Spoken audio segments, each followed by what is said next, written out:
கொண்டு வருவோம். சரி கேக்குறேன் பாப்பா, உனக்கு என்ன வேணும்? 3 முட்டை. அப்புறம் 3 முட்டை போற கோழி. உனக்கு என்ன வேணும்? 3 சேவல். சேவலா? ஏன் இவனுக்கு முட்டை கோழி கிடைக்கும்போது எனக்கு சேவல் கிடைக்காதா? சரி, இவனுக்கு ஒரு சேவல், எனக்கு 4 சிக்கன் கொண்டு வாப்பா.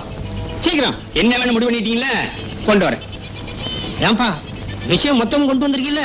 இத பிரிச்சா கொண்டு வருவாங்க, கொத்தோட கொண்டு வந்திருக்க. ஐயோ, கொத்தோடன்னு சொல்லக்கூடாதியா, கட்டோட அப்படின்னு சொல்லணும். அது உங்க ஊர்ல, எங்க ஊர்ல எல்லாம் கொத்தோடன்னு தான் சொல்லுவாங்க. எப்படியோ சொல்லிட்டு போங்கப்பா. விஷயம் இருக்குல்ல? இருக்குடா. அப்ப 2 மீன். எனக்கு 2 மீன்.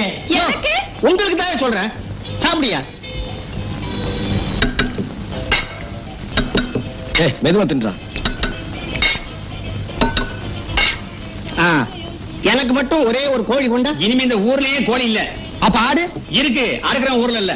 இவன் விட்டா கடிக்கிறான். அதானே. யோ, ஓ பில்ல குடியா. என்ன ஏப்பா